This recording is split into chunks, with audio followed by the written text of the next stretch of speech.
capacitor not only stores the charge but also it stores energy.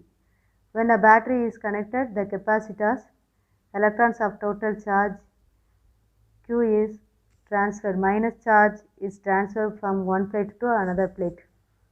So, the transfer of the charges work is done by the battery. So, the work done is stored as electrostatic potential energy in the capacitor. சரியாமா? So இந்த capacitor பிளேட்டை வந்து நம்ம என்ன செய்கிறோம், எனர்ஜியை வந்து store பண்ணணும் அப்படின்னா அதை ஒரு பேட்டரியோட கனெக்ட் பண்ணுறோம். ஸோ அப்போ பேட்டரியோட கனெக்ட் பண்ணும்போது அதுலேருந்து எலக்ட்ரான்ஸ் வந்து என்ன ஆகுதுன்னா மைனஸ் சார்ஜஸ் வந்து ட்ரான்ஸ்ஃபர் ஆகுது. ஒரு பிளேட்லேருந்து இன்னொரு பிளேட்டுக்கு அப்படியே ட்ரான்ஸ்ஃபர் ஆகிட்டு இருக்கும்போது நமக்கு வந்து என்ன ஆகுது அப்படின்னா சம் ஒர்க் வந்து அங்கே வந்து டிஸ்பிளே ஆகுது, ஃபைண்ட் ஆகுது. ஸோ இந்த ட்ரான்ஸ்ஃபர் ஆஃப் த சார்ஜஸ் உடைய ஒர்க் டானை வந்து இந்த பேட்டரியில் பார்க்க போனால் அதோடைய ஸ்டோர்டு எலக்ட்ரோஸ்டாட்டிக் பொட்டன்ஷியல் வந்து இந்த கெப்பாசிட்டர்ஸ், அதாவது பேட்டரியோட பொட்டன்ஷியல் டிஃப்ரென்ஸு அங்கே வந்து வேரி ஆகுது. ஸோ இதை வச்சு நம்ம அதனுடைய எனர்ஜியை நம்ம வந்து கால்குலேட் பண்ணுறோம். ஸோ அதுதான் நம்ம எவ்வளோ ஒர்க் டன் கொடுத்தோம் அப்படிங்கிறத டிடபிள்யூன்னு எடுக்கிறோம். இந்த ட்ரான்ஸ்ஃபர் அந்த initial charge dq for a potential difference V, the work done is dW is equal to V into dt. dtங்கிறது அதனுடைய initial charge. So where V is equal to potential difference, அந்த பேட்டரியில் potential difference நமக்கு வந்து form ஆகும். So V is equal to Q by C. The total work done to the charge a capacitor is W is equal to integrate பண்ணுறோம் 0 to Q, அப்போ Q by C into dt. So dq வந்து integrate பண்ணும்போது ஒரு q வருது. அப்போ q into q squared by 2c, மேலே க்யூக்கு மேலே ஒரு பவர் இன்க்ரீஸ் ஆகும்போது அந்த பவர் தான் நமக்கு வந்து கீழே வரும், 1/2 நமக்கு கிடைக்கும். So 1/2 into q squared by c. Then இந்த work done is stored is electrostatic பொட்டன்ஷியலாக டிஃபைன் பண்ணுறோம். ஸோ அப்போ வந்து அதை வந்து இப்போ எலக்ட்ரோஸ்டாட்டிக் பொட்டன்ஷியல் எனர்ஜின்னு நம்ம எடுக்கும்போது ue இந்த கெப்பாசிட்டர், சரியா, கெப்பாசிட்டருடைய எனர்ஜின்னு எடுக்கும்போது யூஇன்னு எடுக்கிறோம். So UE is equal to q square by 2c, then q is equal to CV. So அதில் நம்ம வந்து க்யூக்கு பதில் நம்ம சிவியை நம்ம சப்ஸ்டியூட் பண்ணும்போது நமக்கு வந்து 1/2 இன்ட்டு சிவி ஸ்கொயர்டு நமக்கு ஃபார்ம் ஆகுது. Where q is equal to CV is used. The stored energy is directly proportional to the capacitance of the capacitor and the square of the voltage between the plates of the capacitor. Okay va? Then finally நமக்கு இந்த ரிசல்ட்டில் வந்து C is equal to epsilon 0 A by D, so V is equal to ED நமக்கு கிடைக்குது. So அப்படியானால் இந்த therefore UE is equal to the electrostatic potential energy UE is equal to half epsilon 0 A by D into ED square, that is equal to 1/2 epsilon 0 into AD into E square. So the where AD is equal to volume of the space between the capacitor plates, the energy stored per unit volume of space is defined as energy density. UE is equal to U by volume. So we get UE value or UE format is UE is equal to 1/2 epsilon 0 E square. Applications of capacitor. Capacitor are used in various electronic circuits. For example, the picture of A is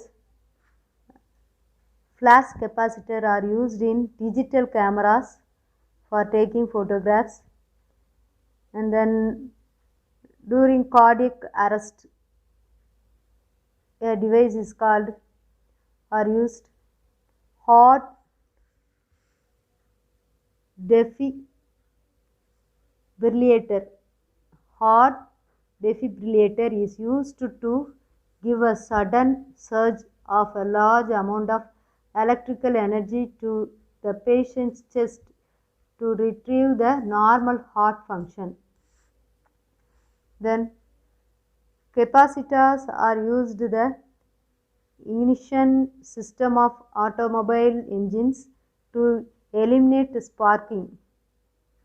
And then capacitors are used to reduce power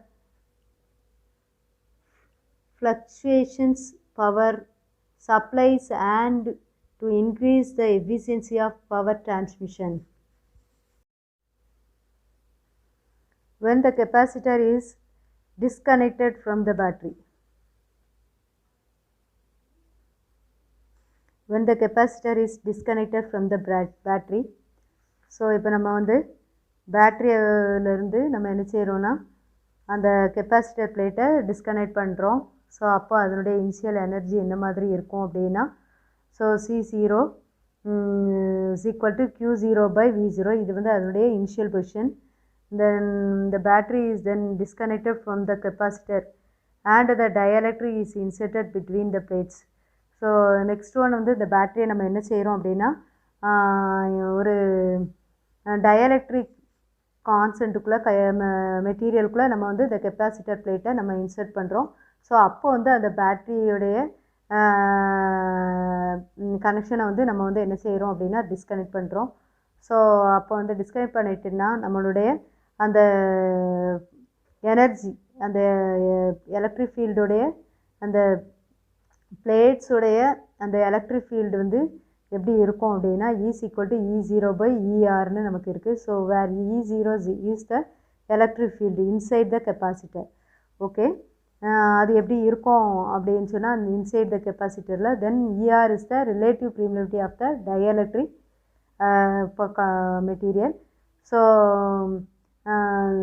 அந்த dielectric constant வந்து எப்படி இருக்கும், since epsilon R is greater than 1 இருந்துச்சுன்னா இந்த electric field வந்து நமக்கு எப்படி கிடைக்கும் அப்படின்னா E = E0 நமக்கு கிடைக்குது. இந்த அந்த மெட்டீரியல் அந்த கெப்பாசிட்டன்ஸை வந்து டயலெக்ட்ரிக் மெட்டீரியலுக்குள்ளே இன்செர்ட் பண்ணதுக்கப்புறம் நமக்கு இந்த மாதிரி இருக்குது. ஸோ அப்போ இந்த ரிசல்ட் வந்து நமக்கு எப்படி இருக்கும், இந்த electrostatic potential difference between two plates வந்து எப்படி இருக்கும் அப்படின்னா V = EDன்னு இருக்குது. ஸோ அப்போ அதனுடைய பொட்டன்ஷியல் டிஃப்ரென்ஸ் நமக்கு என்ன மாதிரி கிடைக்கும் அப்படின்னா V = ED that is equal to E0/ER into D.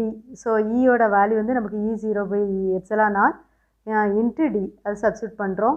தென் இதை வந்து ஃபுல் இதையும் நம்ம வந்து இனிஷியல் பொசிஷனில் நமக்கு அந்த இது எப்படி மாறும் அப்படின்னா E0D வந்து நமக்கு V. So ED = Vனா E0D into V0 நம்ம எடுத்துக்கலாம், is equal to V0ன்னு எடுத்துக்கலாம். ஸோ E0D = V0/εr நம்ம என்ன செய்கிறோம் கொண்டு வரோம். தென் அந்த நியூ சப்ஸ்டன்ஸ் ஆஃப் கெப்பாசிட்டன்ஸ் இந்த ப்ரெசன்ஸ் ஆஃப் டயலெக்ட்ரிக்கில் உள்ள வைக்கும்போது அதனுடைய கெப்பாசிட்டன்ஸ் எப்படி இருக்கும், C = எப்படின்னா ஃபஸ்ட்டு Q0/V. ஸோ அதனால் அதனுடைய டயலெக்ட்ரிக் கான்ஸ்டன்ட்ஸ்குள்ளே இருக்கும்போது εr into Q0V அதை பெருக்கிறோம். ஸோ Q0/V0 வந்து C0ன்னு சொல்லலாம். ஸோ அப்போது வந்து C = கெப்பாசிட்டன்ஸ் வந்து நமக்கு εr C0ன்னு இருக்குது. ஸோ εr greater than 1 அப்படிங்கிற மாதிரி இருக்கும்போது நமக்கு கெப்பாசிட்டன்ஸும் கிரேட்டர் தானே இருக்குது. So C is greater than C0. Thus, instructions of dielectric increases the capacitance. ஓகேவா, அப்போ வந்து C = εr ε0 A/D = εr ε0 அப்படிங்கிறத நம்ம வந்து ஒரு எப்சிலானாக எடுத்துக்கிறோம். ஏன்னா டயலெக்ட்ரிக் சப்ஸ்டன்ஸுக்குள்ளே இந்த கெப்பாசிட்டன்ஸை நம்ம வந்து இன்புட் பண்ணி வச்சுருக்கோம். ஸோ இன்செர்ட் பண்ணியிருக்கிறதுனால ER E0 = எப்சிலான்னு எடுத்துக்கலாம். ஸோ எப்சிலான் AD/Dன்னு நம்ம என்ன செய்கிறோம் கொண்டு வர்றோம். ஃபைனலாக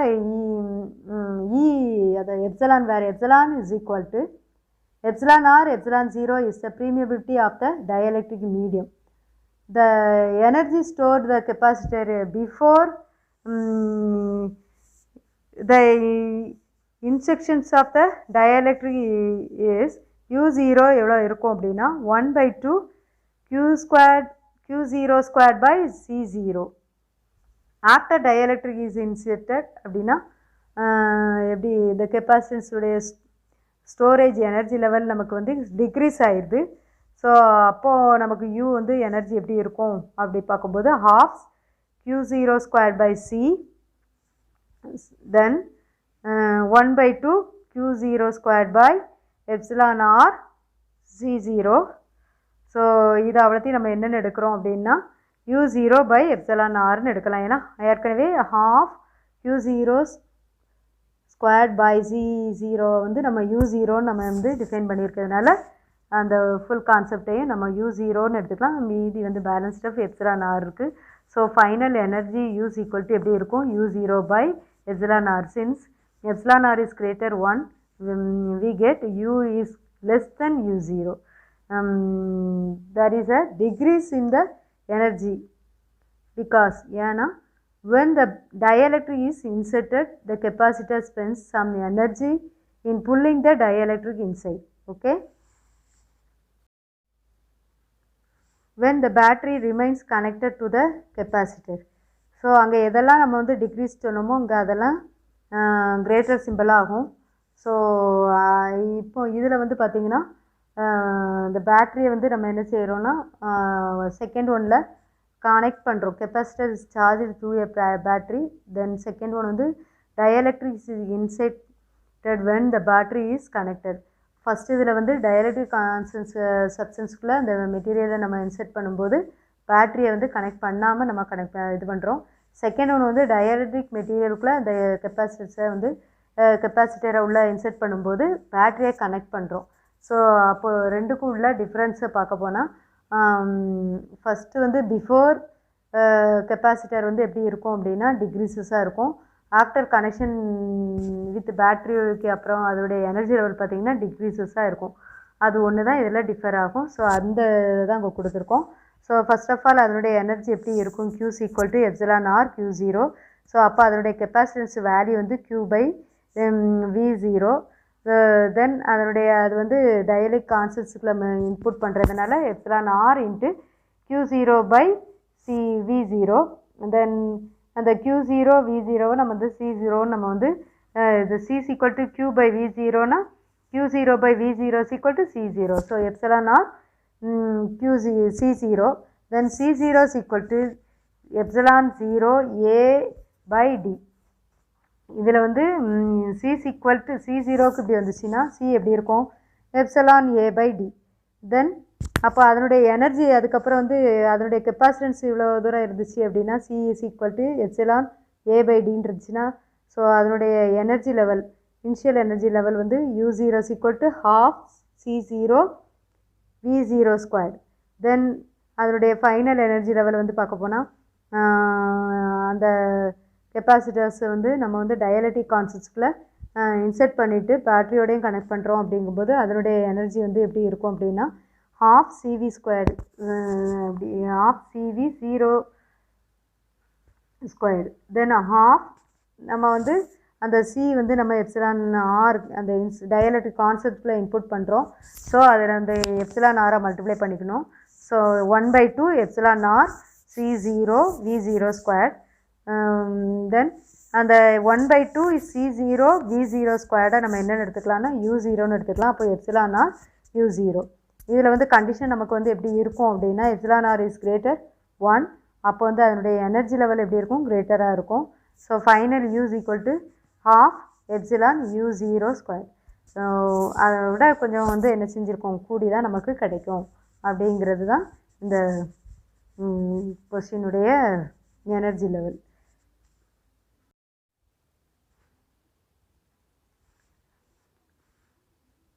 இந்த do you know பார்ட்டில் பாருங்கம்மா, உங்களுக்கு ஒரு கம்ப்யூட்டரில் நீங்கள் வந்து கீபோர்டு வந்து ப்ரெஸ் பண்ணுறீங்களா அது என்ன மாதிரி நமக்கு ஃபங்க்ஷன் ஆகுது அப்படிங்கிறத கொடுத்துருக்கோம். ஃபஸ்ட் ஒன் மேலே இருக்குது கீக்கு நடுவில் பார்த்திங்கன்னா மூவபிள் பிளேட் இருக்குது. அந்த மூவபிள் பிளேட்டுக்கு நடுவில் பார்த்திங்கன்னா இன்சுலேட்டர் டயலெக்ட்ரிக் கான்சென்ட் இருக்குது. கீழே வந்து ஃபிக்ஸட் பிளேட் இல்லையா. ஸோ இதைத்தான் நம்ம கெப்பாசிட்டன்ஸில் வந்து கெப்பாசிட்டரில் பார்த்தோம். அந்த கெப்பாசிட்டரை நம்ம வந்து டயலெக்ட்ரிக் கான்ஸ்டன்ட்டில் இல்லைன்னா டயலெக்ட்ரிக் மெட்ரிக்கில் இன்சர்ட் பண்ணுறோம் அப்படிங்கிறத கொடுத்துருக்கோங்க. அது மாதிரி இது இங்கே வந்து உங்களுக்கு அந்த கான்செப்டை அப்படியே யூஸ் பண்ணுறாங்க பாரு. இப்போ டயலெக்ட்ரிக் கான்செப்டில் இன்சர்ட் பண்ணுறதுனால நமக்கு என்னென்ன மாதிரியெல்லாம் யூஸஸ் ஆகுதுங்கிறதுக்கு ஃபார் எக்ஸாம்பிளாக உனக்கு ஒரு கீ வந்து ஆப்ஷன்ஸு கொடுத்துருக்காங்க பாரு. when the key is pressed the separations between the plates decreases leading to an increase in the capacitance. Okay, this is triggers the electronic circuits in the computer to identify which key is pressed. Capacitor in series and parallel. So இது 2 கொஸ்டினுமே very easy. Compare பண்ணி நீங்கள் என்ன செஞ்சுக்கோங்கம்மா, இதை study பண்ணிடுங்க. Very important question. ஏதாவது ஒன்று 3 மார்க்கில் கேட்பாங்க அண்ட் தென் சம்மில் இதை கேட்பாங்க. பாருங்கம்மா, ஃபஸ்ட்டு ஒன் கெப்பாசிட்டர் இன் சீரீஸ். அதில் வந்து எப்படி கொடுத்துருக்கு படத்தில் பிக்சரில். Look at the picture. Consider 3 capacitors of capacitance C1, C2, C3 are connected in series with a battery. Then battery voltage is V. So the capacitors, each capacitor stores the same amount of the charge Q. The capacitance of the capacitor are in general different, so that the voltage across each capacitor is also different. Capacitance உடைய அந்த கெப்பாசிட்டருடைய capacitance வந்து differ ஆகும்போது இன் ஜென்ரலாக வழக்கமாக நமக்கு என்னாகும், வோல்டேஜும் அந்த capacitor பிளேட்டுக்கு இடையில இன் பிட்வீனில் வந்து நமக்கு என்ன ஆகுதுன்னா வோல்டேஜும் டிஃபர் ஆகும் இல்லையா. ஸோ அப்போ 3 டைப்ஸ் ஆஃப் வோல்டேஜ் நமக்கு கிடைக்குது, ஃபைண்ட் ஆகுது. V1, V2, V3. Then the total voltage across each capacitor must be equal to the voltage of the battery. So every plate-க்கும் நமக்கு அக்ராஸாக கிடச்ச அந்த வோல்டேஜ் ஆட் பண்ணும்போது that voltage is equal to battery voltage இல்லையா. So V is equal to V1, V2, V3. அதிலேருந்து நம்ம start பண்ணுறோம். So வந்து V1, V2 add பண்ணுறோம். தென் Q is equal to உங்களுக்கு தெரியும், charge Q is equal to CV. இப்போ தான் அப்போ V is equal to அந்த V is equal to Q by Cன்னு நம்ம என்ன செய்கிறோம், இங்கே சப்ஸ்டியூட் பண்ணுறோம். V is equal to Q by C1 plus Q by C2 plus Q by C3. Then V is equal to Q by CS. டோட்டலாக நம்ம என்ன செஞ்சோம், அவ்வளோத்தையும் ஆட் பண்ணியிருக்கோம். ஸோ அதை தான் Q by CSன்னு சொல்கிறோம். இதை எந்த மாதிரி ஃபங்க்ஷன் பண்ணுறோம் அப்படின்னா 1 by CS அந்த QQ கேன்சல், அது Q எல்லாம் காமனாக இருக்கிறதுனால காமன் ப்ராடக்ட் வந்து வெளியே எடுக்கும்போது QQ கேன்சல் ஆகுது. Common step take away. So QQ cancel ஆகுது. Q கேன்சல் ஆகுதுனால 1 by CS that is equal to 1 by C1 plus 1 by C2 plus 1 by C3. Then the inverse of the equivalent capacitance CS of 3 capacitor connected in series is equal to the sum of the inverse of each capacitance. So the equivalent capacitance C is or CS is always less than the smallest individual capacitance in the series. சரியா. So அந்த equivalent capacitance அப்படிங்கிறது என்னென்னா சிஎஸ்ஸை நம்ம mean பண்ணுறோம். So inverse of the equivalent கெப்பாசிட்டன்ஸ்னால் 1 by CS. இது எதுக்கு ஈக்குவலாக இருக்குன்னா செப்பரேட்டடாக எவ்ரி சீரீஸ் கெப்பாசிட்டர்ஸையும் நம்ம வந்து ஆட் பண்ணும்போது ஸோ அந்த total sum of the inverse of each capacitance அந்த இதுக்கு ஈக்குவலாக இருக்கும் இந்த 1 by CS. அதை தான் நம்ம வந்து இந்த கீழே லாஸ்ட் ஒன் ஒரு டெஃபினிஷனாக சொல்கிறோம். ஓகேவாம்மா. அதே மாதிரி பேரலல். ஸோ இங்கேயும் அப்படி தான் நம்ம வந்து இந்த பிக்சரை பாருங்கள். Look at this picture. 3 capacitors of the capacitance C1, C2 and C3 are connected in parallel with the battery of voltage V. The potential difference across each capacitor is same. So the total charge is equal to Q is equal to Q1 plus Q2 plus Q3. அந்த Q1, Q2, Q3 charge stored in C1, C2, C3. So Q is equal to CV. We have the charge Q is equal to C1V plus C2V plus C3V. Then the three capacitors are connected in or considered to form a single capacitance Cp. So which is stores the total charge Q, then Q is equal to CPV. So Cp is equal to C1 plus C2 plus C3. ஓகேவா? So அது என்ன ஆகுது அப்படின்னா ஒரு single கெப்பாசிட்டன்ஸில் நமக்கு இது connect ஆகிருக்கும். So அதனால் நமக்கு அதில் உள்ள ஸ்டோர்டு எனர்ஜி சார்ஜ் எப்படி இருக்கும், Q is equal to CPVன்னு இருக்குது. ஸோ இப்போ தான் நம்ம வந்து CFலாம் டிஃபைன் பண்ணி வச்சுருக்கோம். தென் அதில் Qவையும் நம்ம Q is equal to C1V அப்படின்னு நம்ம டிஃபைன் பண்ணோம். So CPCV is equal to C1V plus C2V plus C3V. ஓகேவா? தென் CP is equal to VV, common product taken away, then VV cancel. So Cp is equal to C1 plus C2 plus C3. இது என்ன மீன் பண்ணுது? The meaning of this step is the equivalent capacitance of capacitor connected in parallel is equal to the sum of the individual capacitance. Okay va? Then the equivalent capacitance Cp in a parallel connection is always greater than the largest individual capacitance. The largest individual capacitance.